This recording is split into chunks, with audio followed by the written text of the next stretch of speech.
14 pemirsa Presiden Prabowo Subianto dijadwalkan akan meresmikan peluncuran Koperasi Desa dan Kelurahan Merah Putih hari ini di Kecamatan Wonosari, Kabupaten Klaten, Jawa Tengah. Sebanyak 80.000 Kopdes Kopkel akan diluncurkan sebagai langkah memperkuat kemandirian pangan dan ekonomi desa berbasis koperasi. Dengan mengusung tema Bangun Koperasi Desa Indonesia Jaya, sebanyak 80.000 koperasi desa dan koperasi kelurahan Merah Putih di seluruh daerah siap diresmikan Presiden Prabowo hari ini.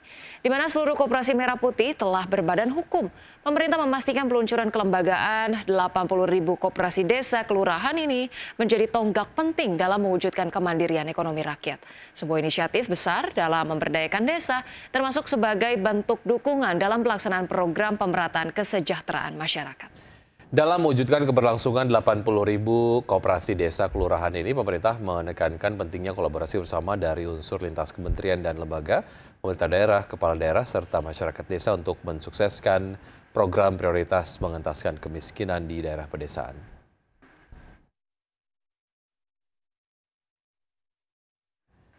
Menteri Perindustrian Agus Gumiwang Kartasasmita melepas ekspor baja lapis dengan volume mencapai 10.000 ton ke Amerika Serikat. Nilai total dari ekspor baja tersebut mencapai 12,6 juta dolar Amerika atau setara dengan 205,4 miliar rupiah. Baja lapis produksi PT Tata Metal Lestari mulai diekspor ke Amerika Serikat dengan volume mencapai 10.000 ton. Nilai total dari ekspor baja tersebut mencapai 12,6 juta dolar Amerika atau setara dengan 205,4 miliar rupiah. Pelepasan ekspor baja lapis ke Amerika Serikat langsung dilepas Menteri Perindustrian Agus Gumiwang Kartasasmita ini merupakan pencapaian strategis hasil kerjasama dengan PT Krakatau Baja Industri dalam hal suplai bahan baku berupa baja canai dingin.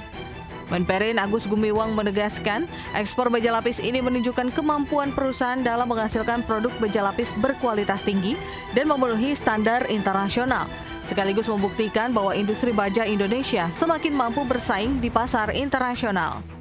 Tahun 2024 sebesar 196,5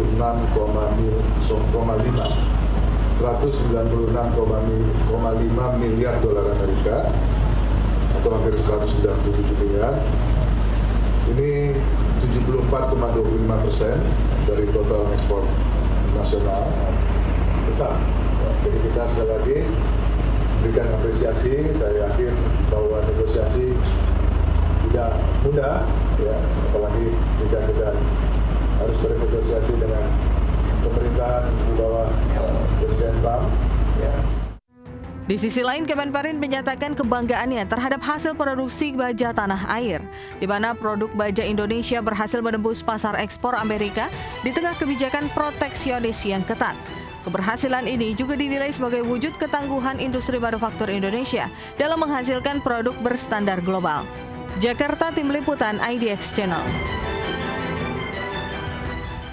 Baik pemirsa, kita terlebih dahulu akan melihat bagaimana perkembangan ataupun update dari perdagangan pasar modal atau IHSG pada pagi hari ini.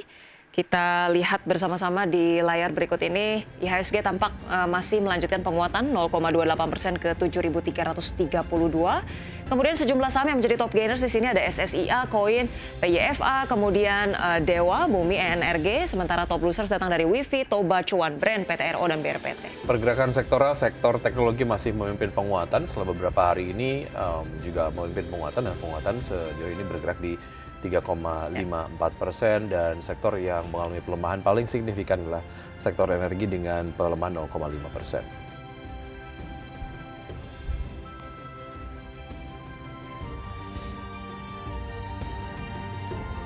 Bank Indonesia menurunkan suku bunga acuan sebesar 25 basis poin menjadi 5,25% dari sebelumnya 5,5% pada Rabu lalu.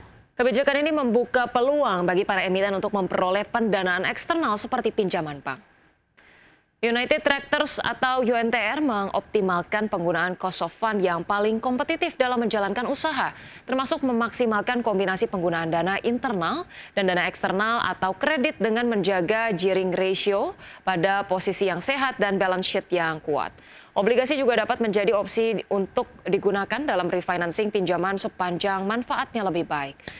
Ya, di samping itu United Tractors menanggapi positif atas turunnya suku bunga mengingat perusahaan juga memiliki exposure suku bunga kredit atas penggunaan fasilitas kredit untuk kebutuhan modal kerja maupun investasi akuisisi. Berdasarkan laporan kinerja keuangannya per kuartal 1 2025, anak usaha dari Astra Internasional tersebut melaporkan liabilitas jangka pendek dari utang jangka panjang pada segmen pinjaman bank sebesar 2,52 miliar rupiah. Selain itu, utang jangka panjang setelah dikurangi bagian jangka pendek dari pos pinjaman bank tercatat mencapai 14,84 miliar rupiah.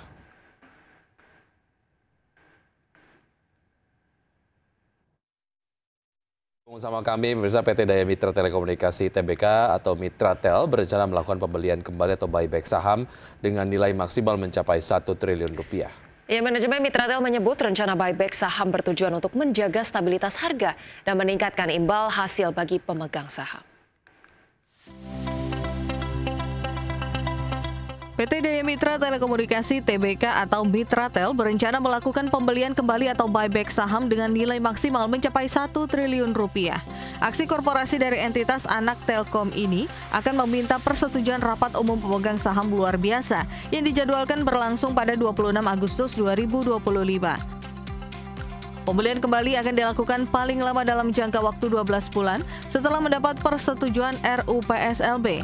Mitratel memperkirakan buyback akan dilakukan sebanyak 4,12% dari total modal ditempatkan dan disetor penuh. Sementara itu, biaya buyback saham diperkirakan mencapai 1 triliun rupiah, belum termasuk biaya transaksi dan komisi anggota bursa.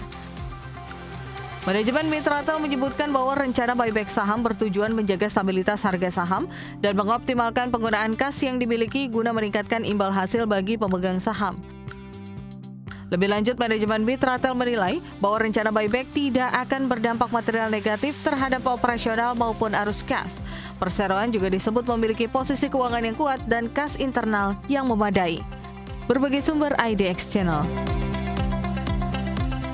PT Summarecon Agung Tbk atau SMRA mencatatkan raihan pendapatan pra-penjualan alias marketing sales sebesar 2,2 triliun rupiah per semester 1 tahun ini. Ya, raihan tersebut sekitar 44% dari target marketing sales SMRA yang sebesar 5 triliun rupiah.